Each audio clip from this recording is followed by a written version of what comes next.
everybody please stand for the Pledge of Allegiance? I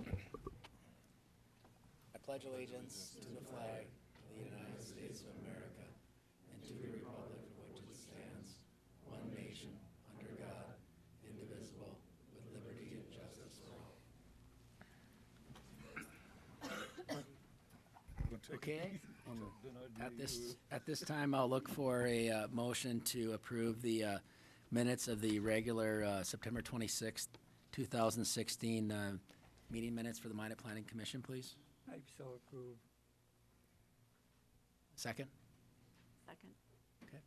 Discussion? Call the roll, please. Holbach, Yes. Karpenko, Yes. Neither, Yes. Wagness, Yes. Wetzler, Yes. Zimmerman, Yes. Burning, Yes. Bullinger, Hanson. Yes. Okay, motion is approved. Moving on now to, there are no agenda items on the consent agenda tonight, so we'll move on to agenda item number 1.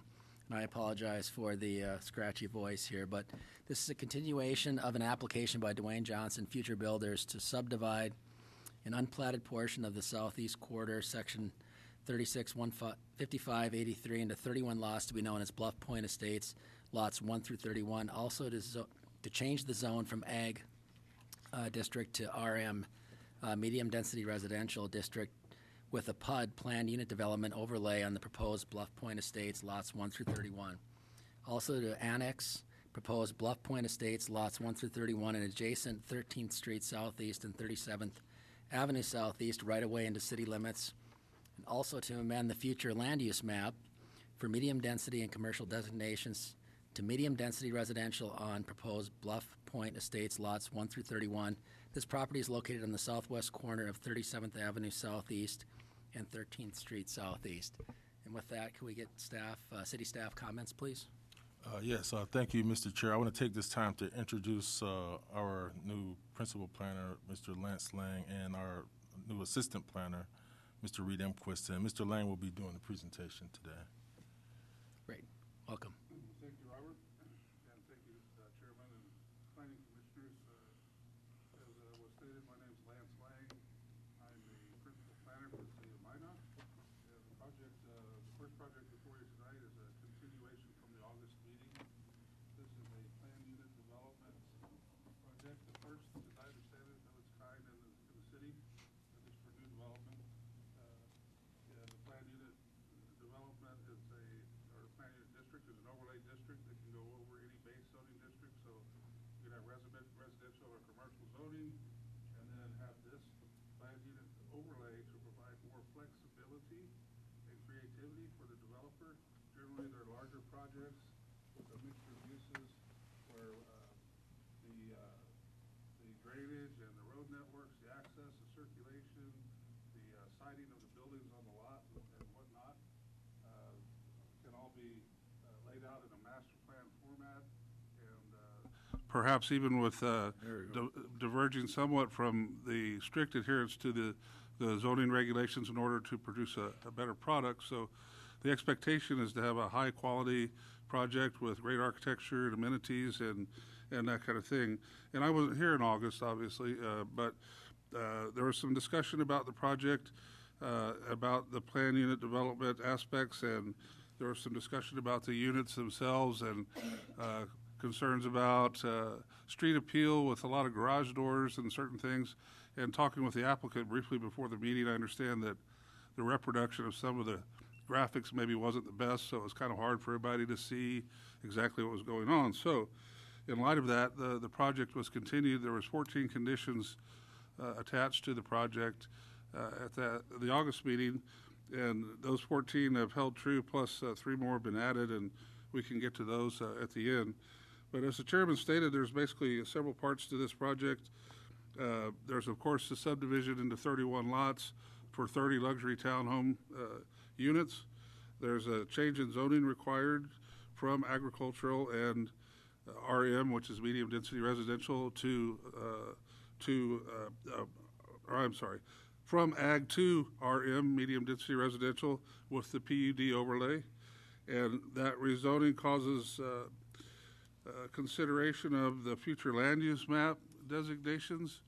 The future land use map shows the best guess and the guidance for decision makers as to how property should be zoned as we move forward. And in this case, it shows several different designations that aren't exactly in line with what we're doing. Part of it does show medium-density residential, and part of it agricultural, but also there's a corner that shows a commercial designation. And if you took time to visit the site, you'll realize the commercial designation.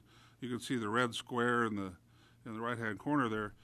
Actually, the topography drops off quite rapidly. It's a steep hill, and it's really impossible that commercial would ever actually be developed there.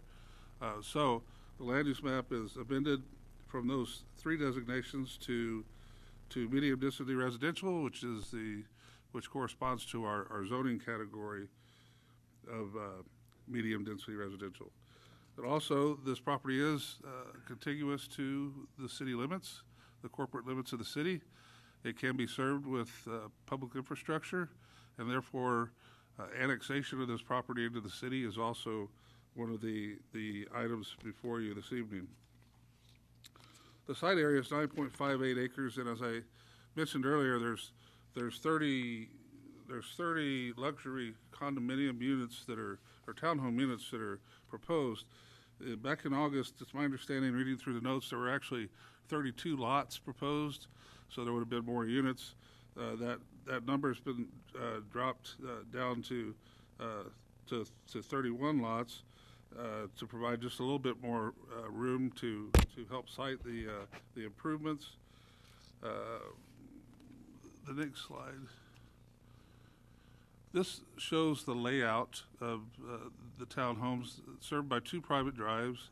There is some guest parking as well as garage parking with the units themselves. One of the concerns, of course, as I previously mentioned last time, was the prevalence of the garage doors on the street and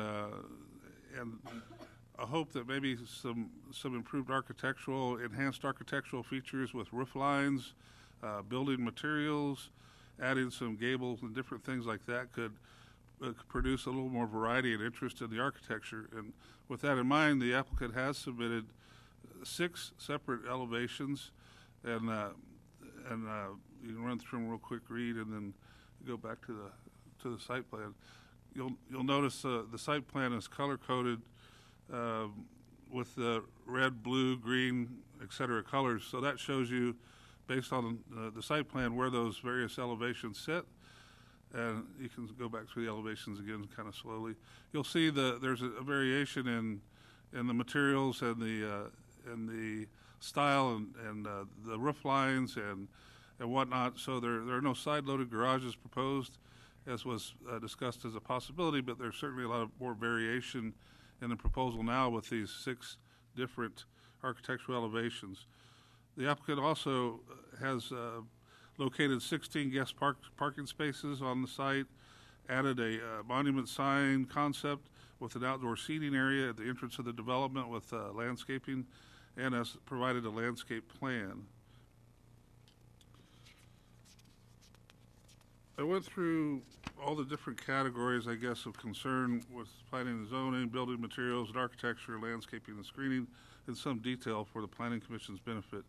I want to skip over that unless you have specific questions, and basically go through the findings of fact and the conditions, because the conditions are quite lengthy.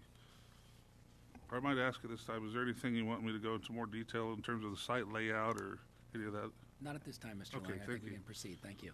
Okay, so for the findings of fact, this property is owned agricultural. Its highest and best use would be residential given its location. The PUD overlay that we've talked about would be consistent with a comp plan for the city, the comprehensive development plan, if certain conditions, as we will iterate here in a moment, are met. The PUD provides for preservation of surrounding natural amenities and open space. The subject property is designated as partially medium density residential and partially commercial on the land use map, and said map shall be amended as we discussed to accommodate the change in use to medium density residential. Surrounding zones are complementary to the proposed zone change, and the proposed use meets the requirements of the proposed zone. And the project details provide public benefit with improved site and architectural design and preservation of open space. So with those findings of fact in mind, staff certainly supports the project. With it being a PUD, it has a little bit higher level of review, I guess, that goes with it. So there are several conditions. And even though there's a lot of conditions I discussed with the applicant before the meeting, some of these are actually really more tied to the site plan review and building permit review and issuance, which will come down the road. Others have actually already been satisfied, such as the architectural elevations of the buildings, the 6 options that were provided. So that box could be checked. But there's several that I feel should be, the plan should be revised or the information provided before the project moves on to council, just so they have a complete package of this planned unit development. So the first condition is to provide an explanation of the character of the planned development as it relates to the PUD regulations that I discussed briefly. And the second is a phasing schedule. This project will probably be built in progressive phasings and an estimate of a time post or milepost and timeline. The third one has to do with the garage doors and architectural features, and that was really already been satisfied. The fourth one the same with roof lines. The fifth one the same with exterior finishes. We have the 6 different options with a variety of finishes. The sixth one, rear decks and porches should be provided as part of the amenity package. The landscape plan actually shows some landscaping in the area, and I think that there would be decks and porches. So there needs to be some revisions to the plans made there before it goes to council to show some outdoor living space and revise the landscaping. The seventh condition is based on the code section for PUDs, the development plans required, and if there are any modifications that are being requested to height, area, yards, bulk regulations, or design requirements for buildings, or any of that type of thing, the applicant should list that. Also, there are requirements for homeowners association, because this will be a homeowner's situation where the common spaces are maintained by an association. The eighth area, or the eighth condition, is to identify how trash and refuse will be handled. 9 is to provide plant material sizes. There is a landscape that shows species, but we need to know what sizes are being proposed. And also, if there are irrigation plans or plans to provide irrigation, that note be added to the landscape plan. The 11th item deals with stormwater management, the 12th with erosion control, the 13th with the development agreements, and those are all, I think, tied to later in the process. Those all need to be hammered out before building permits can be issued. Sidewalks will be required along the right-of-way and also connecting through the neighborhood, and I feel those should be shown on the plans that go to council. And that's 14 and 15. 16 is public utility fees, and again, that's part of the development process that will happen later. And then 17 is there on the private drives. On one of the what would be the western private drive does have a hammerhead turnaround for emergency vehicle turnarounds, but the other private drive does not. And so if the applicant could talk with emergency services and engineering about what would be a suitable scenario to show that on the plan before it goes to the city council. So those are the 17 items run through real quickly. In the end, at the end of the day, staff recommends approval of each of the items: the subdivision, the rezoning, the annexation, and the amendment to the comprehensive plan, with the 17 conditions as expressed by me just a minute ago.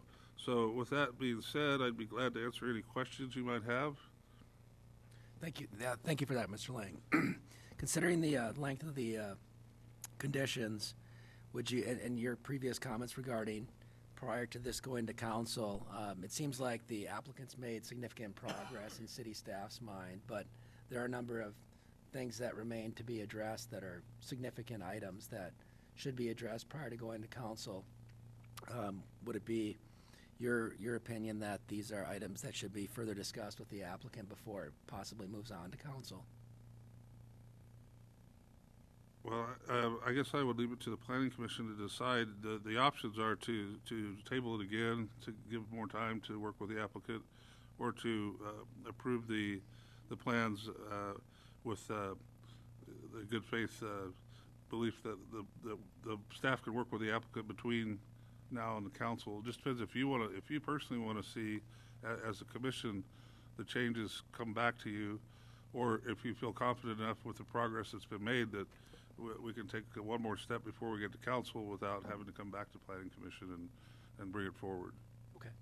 Commissioners, other questions for Mr. Lang? Okay, thank you. At this time, is anybody in the audience that'd like to come and speak on behalf of the applicant? Please come forward and state your name for the commission, please, even if Good easily evening, recognizable. Mr. Chairman, members of the Planning Commission, Raleigh Ackerman Surveying and Associates in Minot. We agreed to Planner Lang's comments. We certainly intend to fulfill all of them. We've fulfilled most of them, and the ones that are as far as writing a letter and some of those minor things, I mean, we certainly can do that. We have more than adequate time to take care of that between now and city council. And if some of those questions aren't answered, I do have a fly-through and a three-dimensional view, if you'd like to see it. And that may also answer some of the questions you have as far as porches and things. It's about a 3-minute video.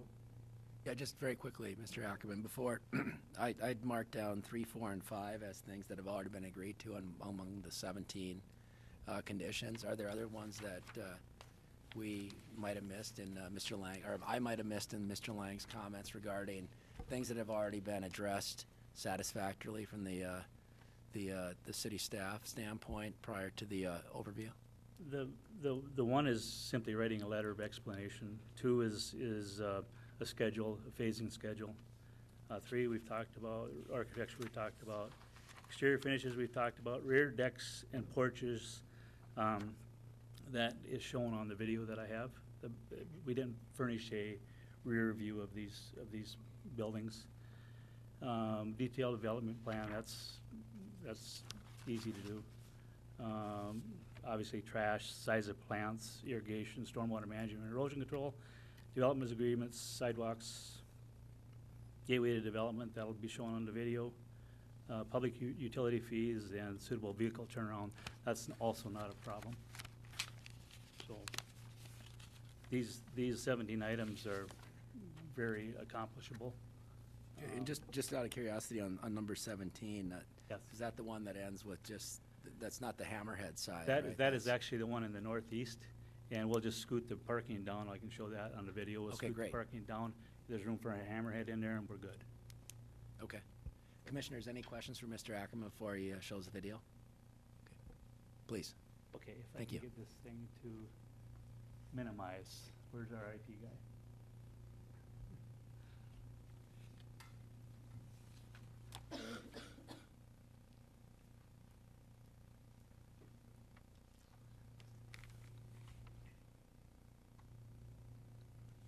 Okay.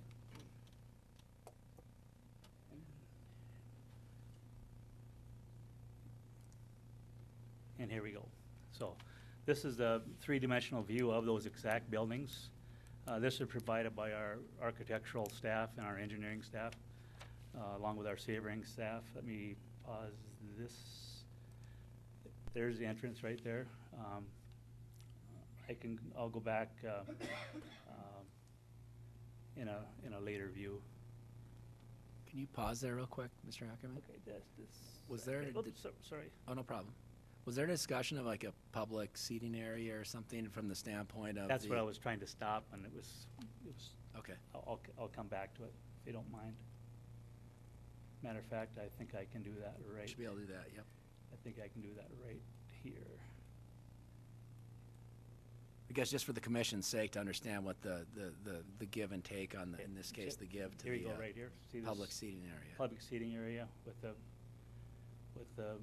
we can put our shrubs and whatever in that area. We want to just put it in general terms. But this is the area that we talked about as far as the seating and so on. Mr. Chairman, is it okay? Yes, please. Sorry. Thank you. And we're heading west, and then we'll go around the backside when I talk to you about what the back of these buildings go. Now, keep this in mind that this is about, if you see the shadow, we're probably looking about 3 o'clock in the afternoon or so. So the lights on that side of the building might be a little bit different. Now we're getting to the back side of these buildings, how they're going to look. And obviously, we're going to have landscaping and shrubs, within that. But I didn't want to get too cluttered up so you can't see the buildings. And the sun is hitting these buildings, so they're appearing lighter than what they actually are.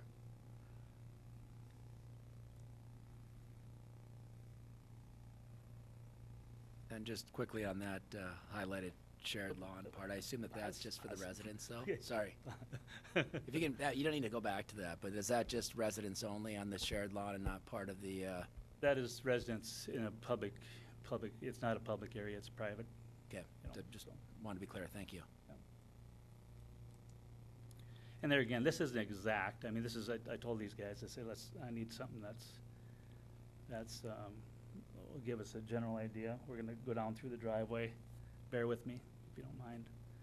This will probably show you the colors better than what a lot of them would.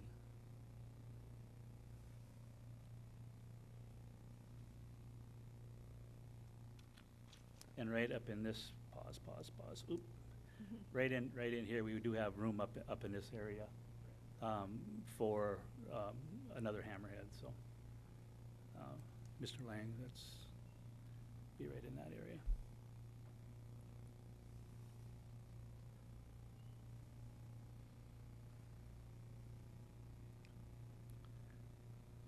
We're just about done, so. Mr. Chair, Yes. could Can you pause real quick, Mr. Ackerman? Mr. Ackerman, could you note the running path or the walking path also? That is actually on this side, the actual full width path is on the north side. Oh, it's on the north Yeah, side? it's on the north side. Okay. And Is that we path- will have connections that will go through this private property to that public access to that sidewalk. So is the seating section technically on the private area? That is on private area, but it is common area, so we will, if we need a dedicated space for public, that's certainly, we certainly can do it. Is that currently part of the proposal, Mr. Davis? With Oh. respect to giving access to the, Well, yeah, it would be nice to tie into the public pathway, We- that recreational we pathway. Certainly can. I think on the Mr. landscape Lang, plan, please. Sorry, go ahead, um, please, Mr. Lang. perhaps on the landscape plan, if there's room or on a separate sheet or whatever, should probably kind of zoom in on that area with the proposed turnout for pedestrians, for walkers and the benches or whatever amenities might be there, the landscaping that would be in there and provide some detail as opposed to, I think the concept's great, but in order for it to get built and everyone to understand what's being proposed, is it one bench? Is it 3 benches? Is there a picnic table? Is there a gazebo? I don't know what exactly it is. So I think perhaps on the landscape plan would be an area you could blow that up or wherever in the submittal. Would you consider that a added condition to the existing 17 or part of the Well, general landscape? I think generally it could be considered to be an explanation of the character of the development and how they're going to meet the plan unit development requirements. I don't know that I didn't specifically call it out as an element of the landscape plan and the conditions. We could do that. I mean, we could modify conditions or add one, or we could just make it clear that in terms of the overall presentation of this concept, there are certain areas we need more detail, and one would be that the amenities that are being proposed as part of the PUD, that could be for the use of the residents or perhaps for someone that's walking by and wants to take a break and enjoy that area. Yeah, please, Mr. Ackerman, go ahead. We certainly can. We're not objected to this at all. The process is first planning commission, city council, then we're gonna work with staff. We have to have a site development plan. We have to go to building. We've got to, there's more steps to this than just this meeting, but we're certainly not opposed to that. That was in the process of doing this, is that we felt that, there's things, if it's more irrigation or whatever, it's conceptual at this point, so. Just very quickly before you start again, on condition number 2 regarding the expected schedule or general indication Yep. of the schedule of the build-out, you indicated when you made your earlier comments that that was a, simple sort of thing to propose. What is that?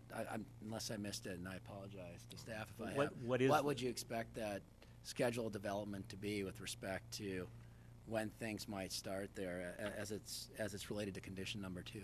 Okay, I'll have future builders. Okay, fair enough. Thank you. Address that if you don't Yep. mind. Yep, we'll set that one aside, please. So, Thank you. if I can continue? Yep. Okay. So this is the last part. We're just gonna go in the driveway here. And if you can see, I just had to make a comment right here that my staff is dating me here with this 1978 motorhome or whatever. I'm not sure what they got that in there for, to get my comment or something. Why would you do that? But that's this right here. Yeah, that's about a 72 model or whatever he's got in there. So anyway, but this is how our vision is. I hope you've answered some questions. I hope I've answered some questions. And if you have any further ones, we'd be glad to address them. I thank you for your time. And Thank you, Mr. Ackerman. we will- Commissioners, questions for Mr. Ackerman this time? Okay, see none? Thank you. Thank you. It sounds like, Let the RT guy get rid of that. is there anybody else from the applicant that would like to come forward? Mr. Yep.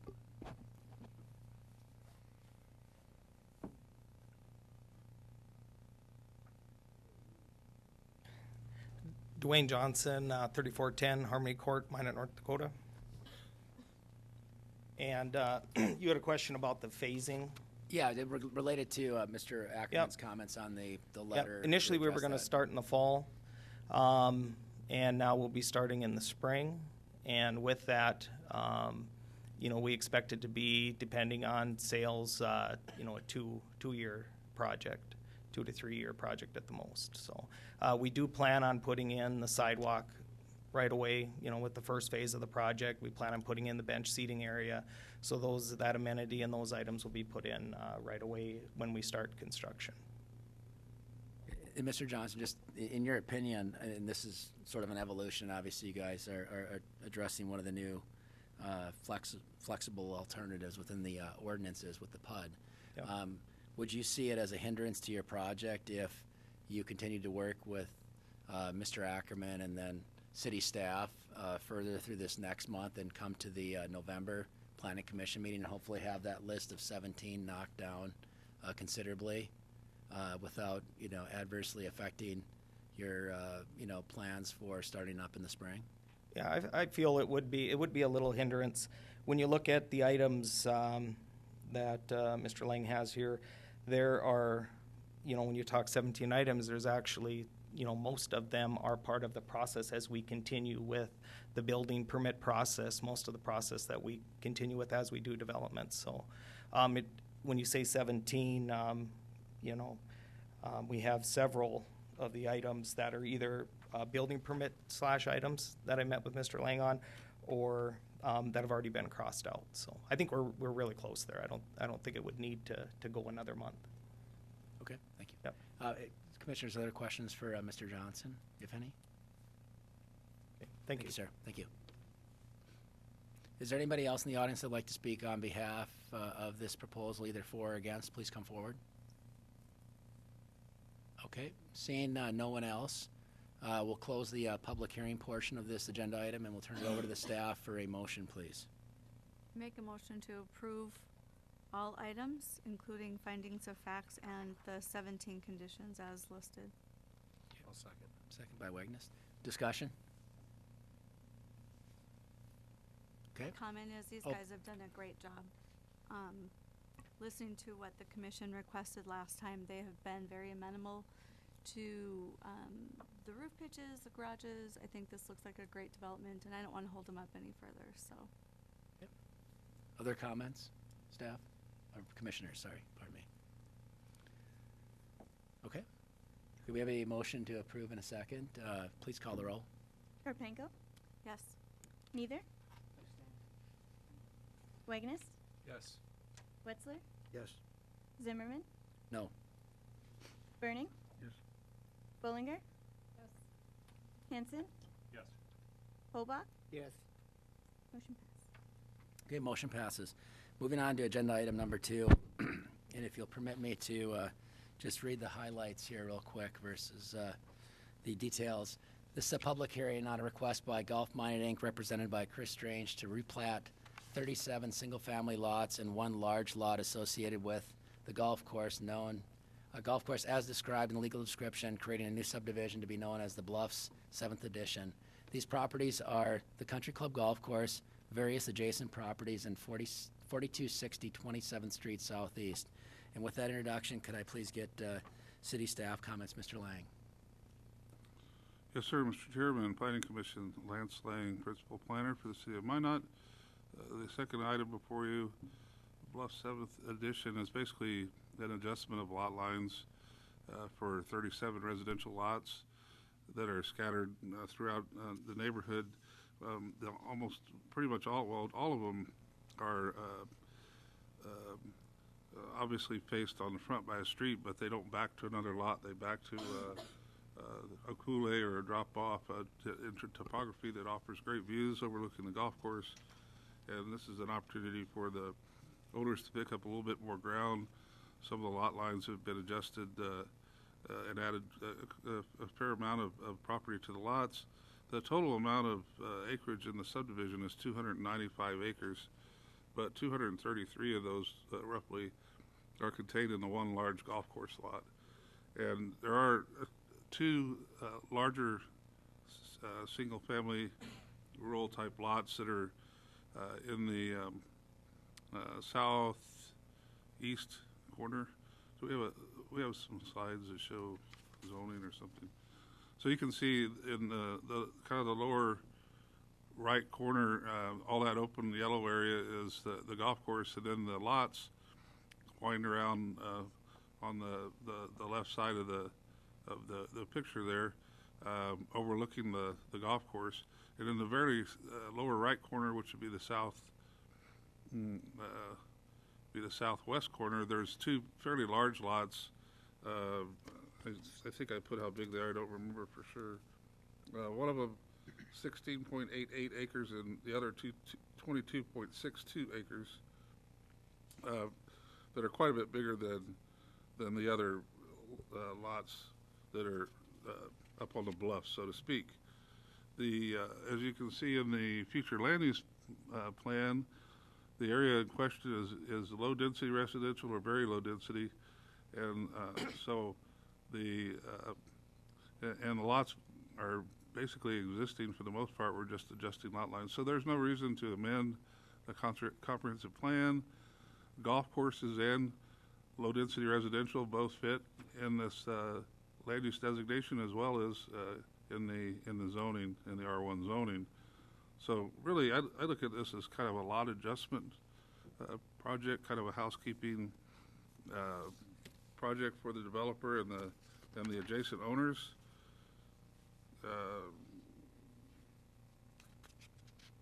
This property was previously annexed in the city, and the findings of fact are that the property is zoned R1, single-family residential, and its highest and best use is low-density residential. Golf courses, public and private, are allowable uses in R1. Golf courses are compatible with surrounding single-family land use. The existing zoning is consistent with the comprehensive plan. The property owners of the lots in question have agreed to purchase the additional land from the golf course.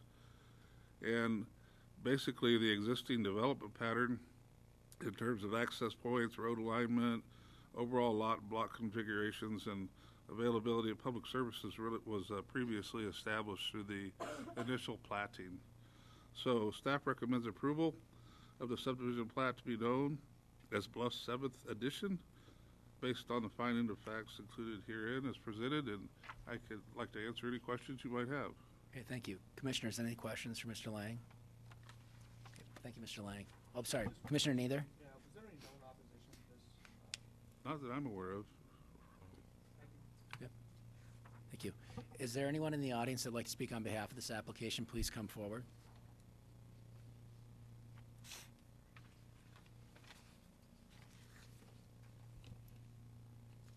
Good evening. I'm Chris Strange, 1008 29th Avenue Southeast. I'm here representing Minot Country Club as the seller of the land. I think the finding from the planners pretty much summarizes what we're trying to do is sell additional land to the existing homeowners and kind of sell some of the unused land or unnecessary land to the golf course so they can expand their lots. We've had very good participation from the homeowners surrounding the lots and held several kind of town hall open forum meetings at the country club to get everyone in, build support, and we feel we have good support and good participation, and that's all I really have to add. Okay, thank you. Any questions, Commissioner, for Mr. Strange? Thank you. Please have a seat. Is there anybody else in the audience who'd like to speak on behalf either for or against this agenda item? Please come forward. Okay, seeing no one else, we'll close the public hearing portion of this agenda item, and I'll turn it over to the commissioners for a motion, please. I'll move to approve the request based on the finding of fact. Second, from Wagner. Any further discussion? Okay, call the roll, please. Motion is to approve, sorry. Sorry. Neither. Yes. Wagner. Yes. Wetzler. Yes. Zimmerman. Yes. Burning. Yes. Bullinger. Hanson. Yes. Hobach. Yes. Karpenko. Yes. Motion passed. Motion passes. We're moving on to agenda item number 3 now, please. This is an application by the City of Minot let's just summarize this one up here. The City of Minot, represented by Dan Jonason, to annex 10.05 acres of land contained in outlots 6, 20, 27, and 28 in the east half of the southeast quarter of section 21 of 15583. This property is located east of US 83 bypass between 7th and 14th Avenues Southwest. And with that introduction, could I please get staff comments? Yes, Mr. Chairman. Lance Lang, City Planner, Principal Planner for the City of Minot. This item before you, along with the next one coming up on the agenda, are related. This is an annexation of 4 outlots on the east side of the 83 bypass. The property, even though it's right by the bypass, it sits low and it's in the floodplain. It was all inundated in the 2011 flood. It's the lots are either in the 100-year or the 500-year floodplain, and as such, they really aren't developable for anything other than perhaps passive recreation or something like that. And on the next item, you'll see there's going to be a subdivision that ties together a lot of this property, and mostly in kind of a recreational way as public open space. And so part of that, in preparation to do that subdivision and conglomerate or agglomerate the land, so to speak, these outlots really need to be annexed as part of that process. So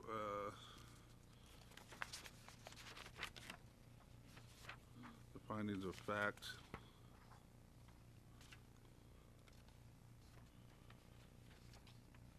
Well, I kind of, when I did this staff report, I kind of lumped 3 and 4 together. So I would say the findings of fact, they're there up on the screen. And I can't read them from here, but I know basically they say that the areas in floodplain that is zoned for those types of uses, and that the comp plan shows the areas as floodplain and suitable for those types of uses. And so the annexation, and if we were not to annex these, for example, we would have an island of unannexable or unannexed land that was out there that wouldn't make any sense. So certainly I think to move forward with the next item on the agenda, annexation makes sense. Okay, thank you, Mr. Lang. Commissioners, questions for Mr. Lang on this? Okay, thank you. Is there anybody in the audience that would like to speak on behalf of this, either for or against this agenda item? Please come forward. Okay, seeing no one, we'll close the public hearing portion of this agenda item, and we'll move on to a motion, please, from the commissioners. Move to approve with findings of fact. Second by Wagnus. Okay. Further discussion? Just one Commissioner Neither? Yep. one question. Are we just approving item 3 or 3 and 4 as one? We've just introduced this as item Just 3. three? Just So, three. yes. Thank you. Yep. So the motion that Commissioner Karpenko put forth and seconded by Commissioner Wagnus is just number 3. Findings of fact for the first. With the findings of facts, Commissioner looked it all together. Karpenko, as listed on the screen, correct? Thank you. Okay. Any further discussion? Okay. Call the roll. The motion is to approve. Karpenko, Yes. Neither, Yes. Wagonus, Yes. Wetzler, Yes. Zimmerman, Yes. Burning, Yes. Bullinger, Hanson, Yes. Hobach. Yes. Okay, motion is approved. Moving on to agenda item number 4 now. And this is just pausing 1 second. City Attorney, to the extent this is published up on the screen, should I still read through the entire? Okay, I can summarize it a little bit. Okay, thank you. Just for everybody's sake, considering my singing voice is off tonight.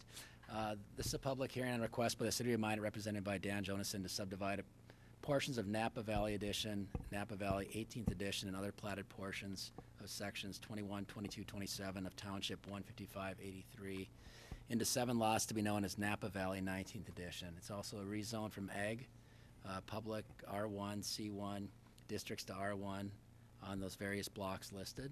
It's a request, a variance to the front yard setback along 7th Avenue Southwest from 25 feet to approximately 14 feet for a pump station on Block 3, Lot 1.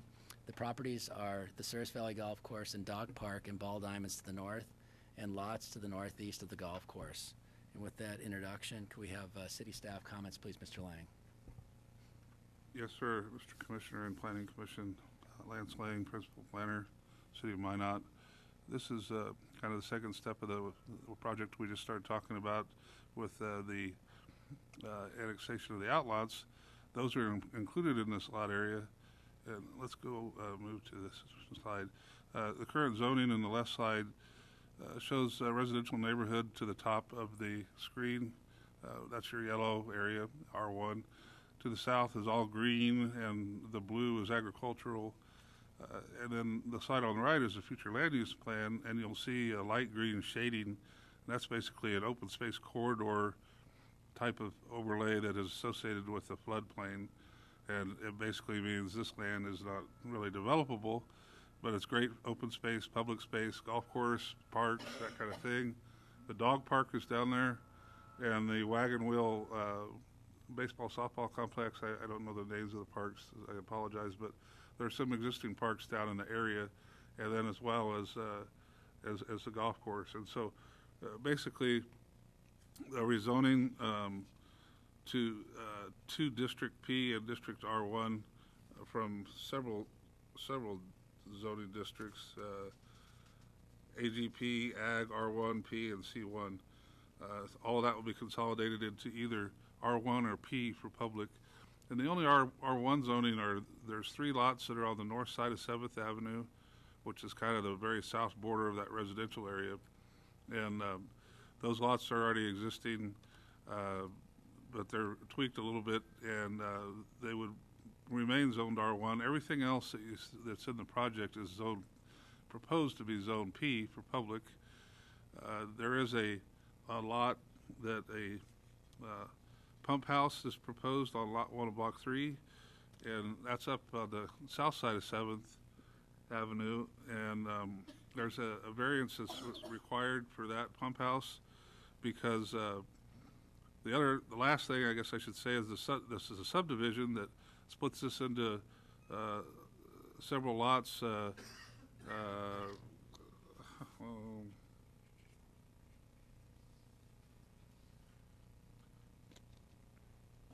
Let's try to see the total. The two big lots, the golf course lot and the park lot, contain 176 and 30 acres. And the others, the total site area that is 214 acres. So it's a large parcel, but really there's only a couple of smaller lots that have to do with the housing and the pump house. The rest is all basically recreational open space. And the other thing that happens in the subdivision is that there are easements dedicated for future levee construction to deal with flooding issues. And so to kind of tie down where the Corps of Engineers has determined the area they think they need in order to construct those improvements. I don't know how soon that would happen, but this sets the stage so that they have the access rights and the ability to build those easements in place. The other thing that happens here is that 7th Avenue gets dedicated all the way through because there's a piece of it that's missing. And if you go out there today in the real world, you can stop on one end and look and see where it picks up over yonder, and it doesn't go through. So this allows for dedication of the street through as a through public street. And just one last thing, I guess, to touch on is the variance. In order to issue a variance, there has to be demonstrable hardship.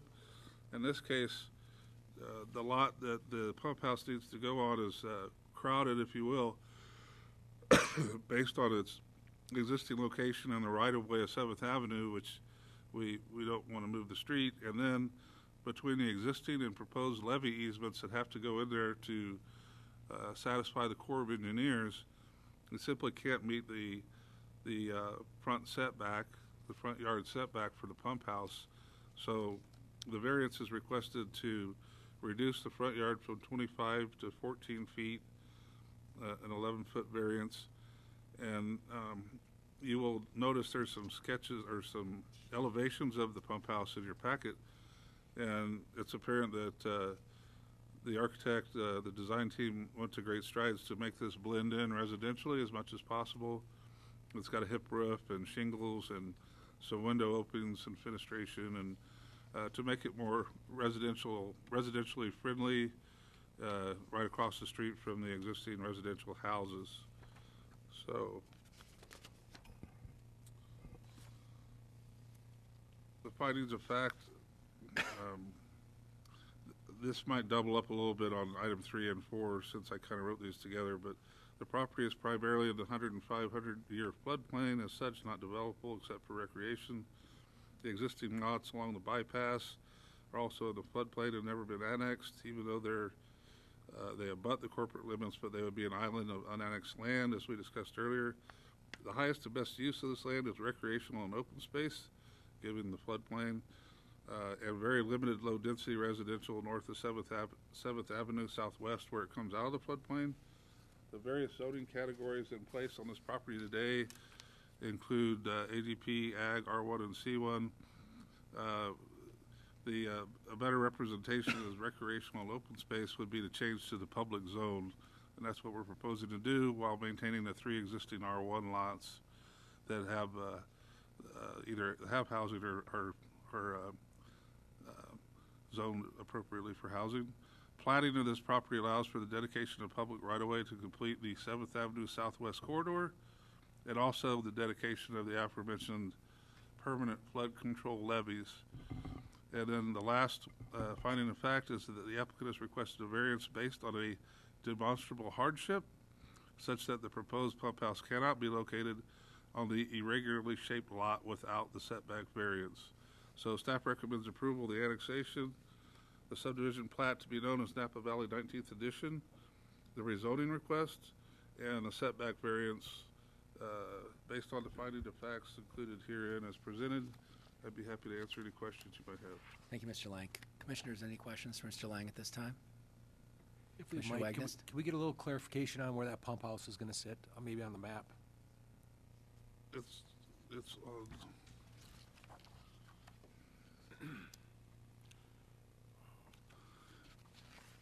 think there's a pointer up there somewhere. do you have the preliminary plat in your packet? It says preliminary plat at the top. And then you see that gray stripe that runs through there, that's 7th Avenue Southwest? On the right-hand side where the gray is hatched in, there's a lot one, block 3 that sits on the south side. That's kind of Right. weird shaped. Right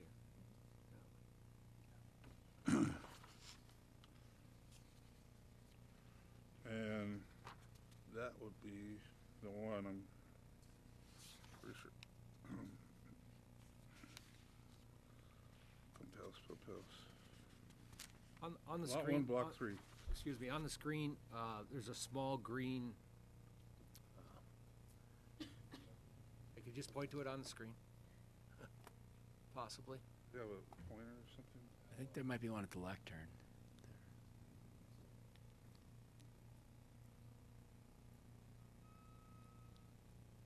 Usually, So right You about. draw on the screen with that pen. already Lot 1, block 3. laser so around. Weird shape with Right, my- right, okay. That's what we assumed, but we just wanted clarification. Yeah, and then the other residential lots are right up to the left of that, up along the north side of the street, the other 3 residential lots. Thank you. Is that what you're looking for, Commissioner Wagner? Yes, thank you. Okay, great. Thank you. Any other questions, Commissioners, for Mr. Lang at this point? Is there anybody in the audience that'd like to come forward to speak on behalf of this agenda item, either for or against? Please come forward. My name is George Kilmer. Hello, Mr. Wessler. Haven't seen in a long time. How's it going? I'm a little bit still confused in regards to this. Is this the new pump house that they're going to build in regards to drain the Perkett holding pond? Mr. Lang? And they're Yep. going to tear down the other one? Is that correct? I guess I can't answer that because I don't know. Yeah. Is there someone from Mr. engineering Davis. maybe that? Oh, sorry. If you move aside, sir, and then we Oh, might I'm be able to sorry. get you a little bit of information here on that, hopefully to answer your question. Good evening, Mr. Chairman. My name is Ryan Ackerman. I'm the administrator of the Souris River Joint Board. The Souris Joint Board is the sponsor of the flood protection project. To answer the gentleman's question, yes, the existing Perkett pump station that sits in the same vicinity will be demolished and replaced with this station. Very good. Okay. That's what you're talking about here. Yes, sir. Does that address your question, sir? Yes, sir. Okay, fantastic. Thank you. Thank you, Mr. Ackerman. Is there anybody else in the audience that'd like to speak on behalf of this agenda item, either for or against, or with a question? Okay. Seeing no one, we'll close the public hearing portion of this, and I'll turn it over to the commissioners for a motion, please. I'll make a motion to approve it based on the staff's finding of fact. Okay. Second. Second by Karpenko. Any other discussion, commissioners? Seeing none, the motion is to approve. Please call the roll. Wagnus, Yes. Wetzler, Yes. Zimmerman, Yes. Burning, Yes. Bullinger, Hanson, Yes. Hobach, Yes. Karpenko, Yes. neither. Yes. Okay, Motion is approved. Moving on to agenda item number 5. This is an application by Trinity Health, represented by Sean Weeks, to change the zone from agricultural district to C2, general commercial district on the Trinity Health Edition Lot 1. Also for a conditional use permit to build a new hospital, and for that hospital to exceed the allowable maximum height of 60 feet to approximately 100 feet on Trinity Health Edition Lot 1. Also to amend the future land use map from general mixed use, medium density residential, and low density residential to hospital on Trinity Health Edition Lot 1. This property is located along 37th Avenue Southwest between 20th Street Southwest and Crossing Street Southwest. And with that introduction, can we please get staff comments and recommendation, please, Mr. Lang? Yes, sir, Mr. Chairman and Planning Commission members. Lance Lang, Principal Planner for the City of Minot. The last item on the agenda today is for Trinity Health, and it consists of a rezoning and an associated amendment to the land use map, and then a conditional use permit for a couple of different reasons.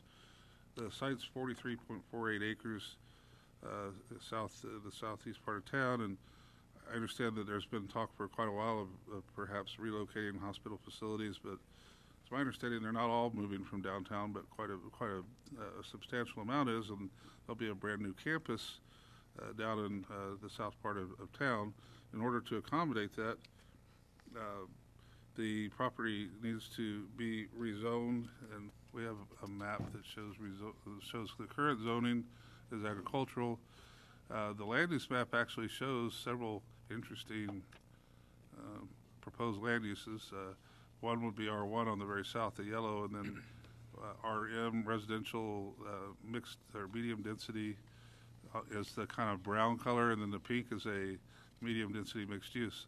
We happen to have actually a land use designator known as hospital, simple enough. So the proposal is to amend the land use map from the three designations shown to hospital, and then to rezone it to C2.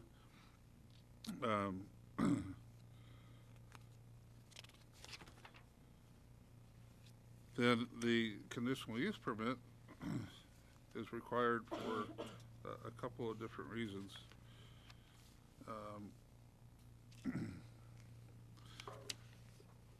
In C2, hospitals require are considered a conditional use instead of a permitted by right type of use. So just in order to locate the hospital there and operate it, a conditional use permit is required. On top of that, there's a height restriction of 60 feet in C2, but in the conditional use section of the code, it does allow for an increase of up to 100 feet in height with the conditional use permit.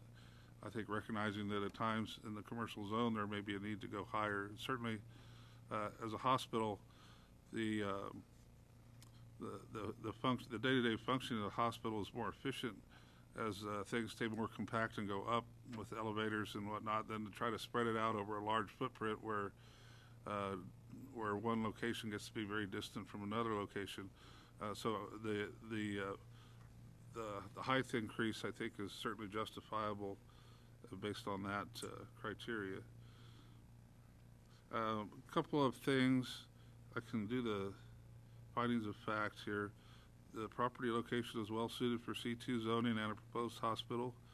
The existing future land use map contemplates a mixture of uses, but must be amended to conform to the hospital use type, and then the property can be rezoned to C2. Hospitals require a CUP, conditional use permit, to locate and operate in C2 zones.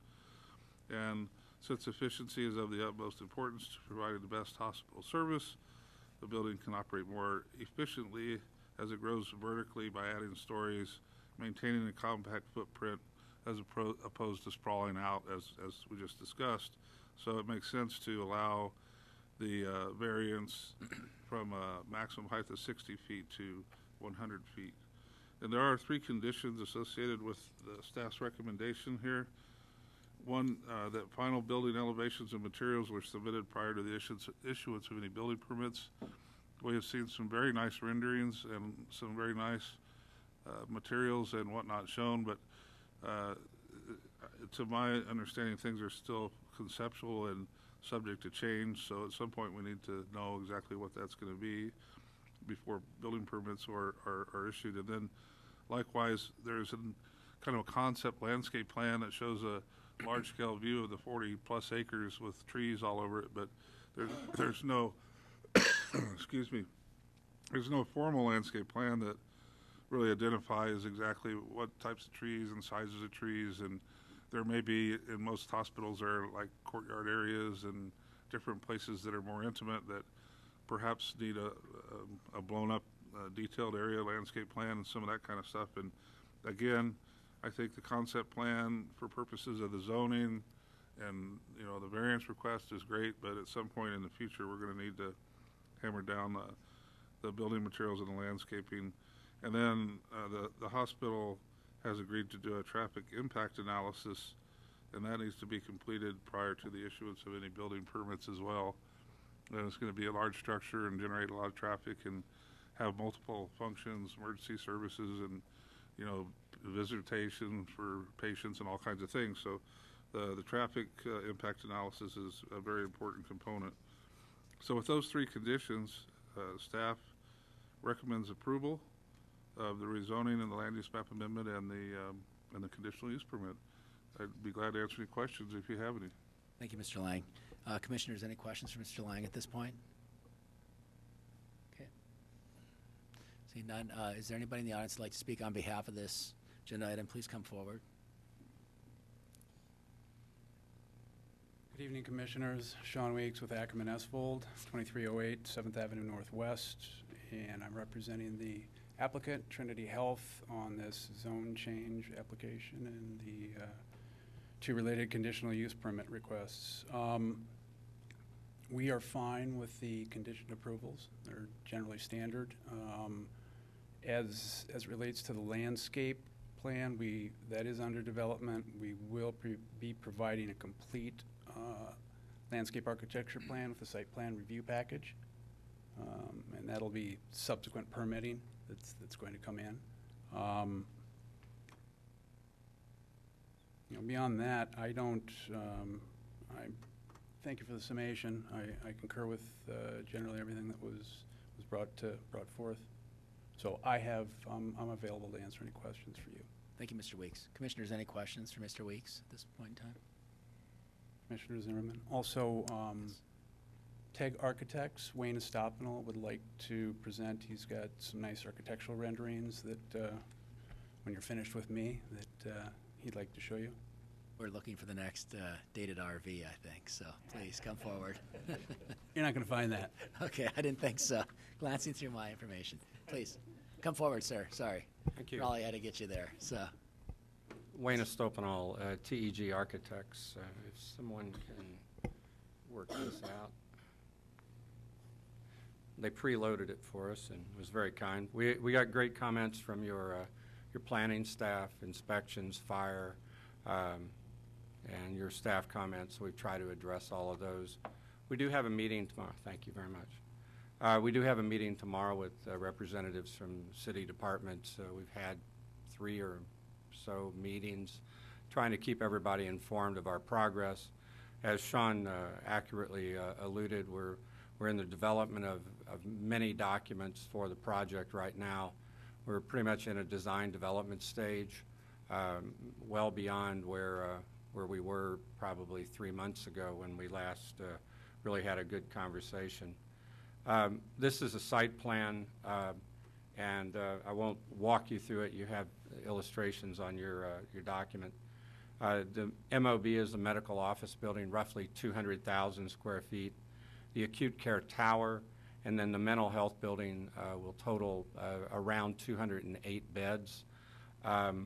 You can see 37th Avenue Southwest at the top. North would be to the top of this illustration. Sean and his team have done an excellent job working with us, trying to work with the natural topography of the site, enhancing it for really excellent access to the emergency services that are on the west side of the campus, as well as the main entry there on the east side. So it's really coming along well. It's nearly 850,000 square feet of enclosed space, so it's quite a project. There were some comments from staff regarding 300 lineal foot walking distances, and then we also use a figure in our firm regarding 500 foot walking distances. Really the 300 foot walking distance is a matter of about 40 seconds, depending on your average speed of walking. We go to like 1 minute and 8 seconds on the 500 foot walking distance. And as you can see, the 500 covers a huge part of our parking requirement. Sean's got some other data if that becomes an issue, but we're certainly working through that.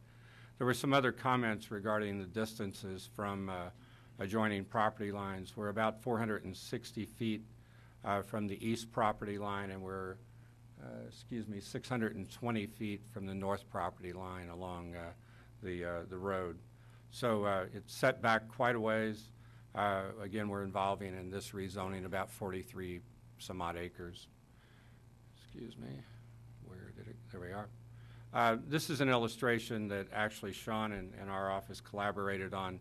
You can see the white footprint of the building and faintly some of the parking, but some of the other surroundings, we've really worked well with the existing topography, drainage, and wetlands. That's all been resolved. I'll quickly flip through this. Lower level, we have 351 parking spaces below the building.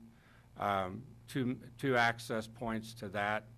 This will be used by a lot of different users, outpatients, physicians, staff, people of that nature that will be at the hospital a lot.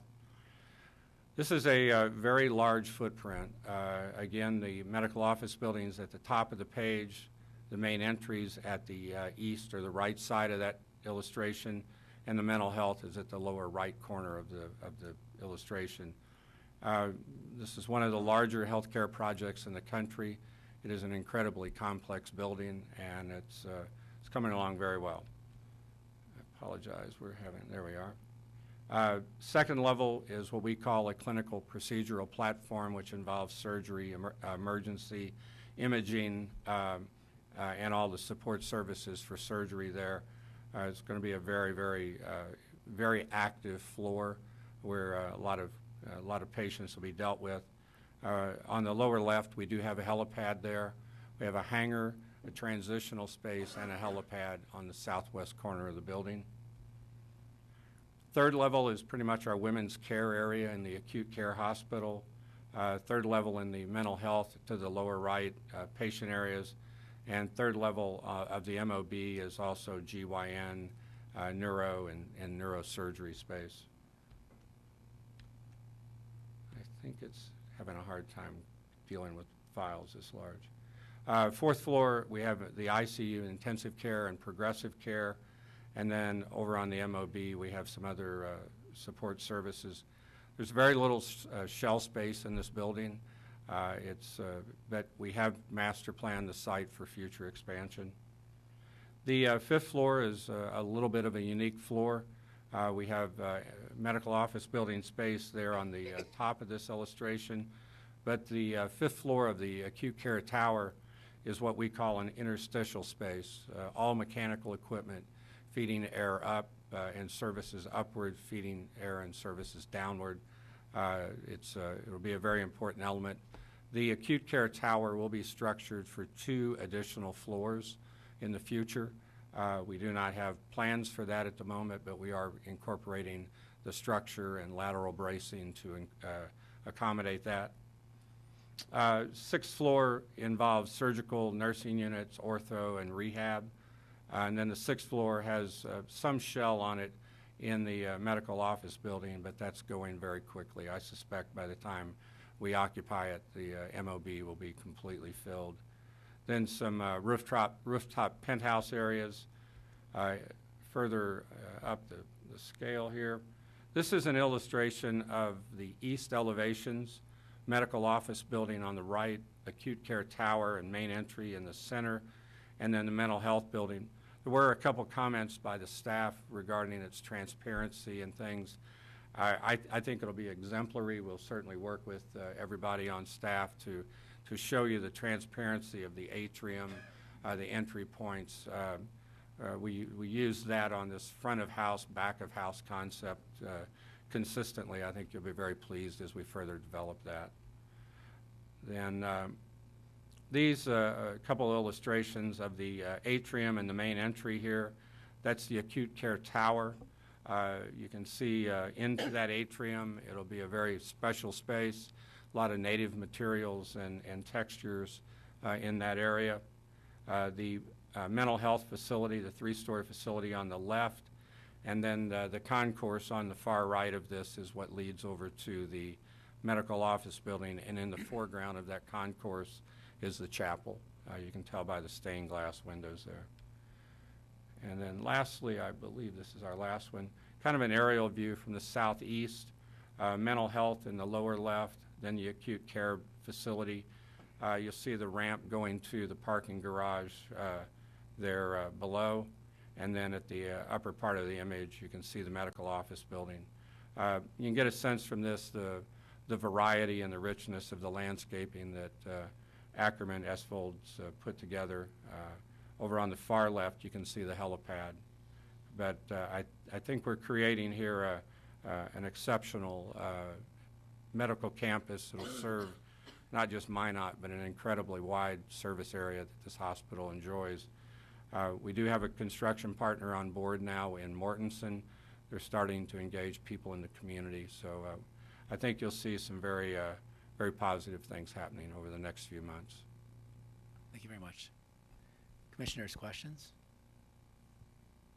Thank you, sir. Is there anybody else in the audience that'd like to come forward to speak on behalf of this agenda item, either for or against? Please come forward. Okay, seeing no one, we'll close the public hearing portion of this, and I'll turn it over to the commissioners for a motion, please. Move to approve the application based on the conditions, based on the findings with the conditions proposed. Second. Second by Karpenko. Commissioners, discussion? Okay, the motion is to approve. Please call the roll. Neither. Yes. Wagness, Yes. Wetzler, Yes. Zimmerman, Yes. Burning, Yes. Bollinger, Hanson, Yes. Holbach, Yes. Karpenko. Yes. Okay, motion passes. We have just one other item on the other business agenda, and this is a correction to resolution number 3517. This is a CUP reassigned to a new legal description for a cell tower to read as follows: Hilltop 6th Edition, Lot 2. This corrects the previous error where it was listed as Hilltop 6th Edition, Lot 1. So to correct this to Hilltop Edition, 6th Edition, Lot 2, we need a motion, please. Move to make correction. Commissioner Carpenter. Second by Wagness. Discussion? Okay. The motion is to approve the correction. Please call the roll. Karpenko. Yes. Neither. Yes. Wagness, Yes. Wetzler, Yes. Zimmerman, Yes. Burning, Yes. Bollinger, Hanson, Yes. Holbach. Yes. Okay. Motion passes. I believe that's it. Meeting is adjourned. Thank you. I had a moment there early on there, Robert. Wasn't feeling so good, but kind of settled in a little bit. Make the acetaminophen Here's a kicked list of in. conditions I gave to For the the builder meds. guys. Or maybe it was just the simple halls. The house is great. Yeah. You know, it's weird. I just had this low-grade thing. I rarely get under the weather. Oh, thank you.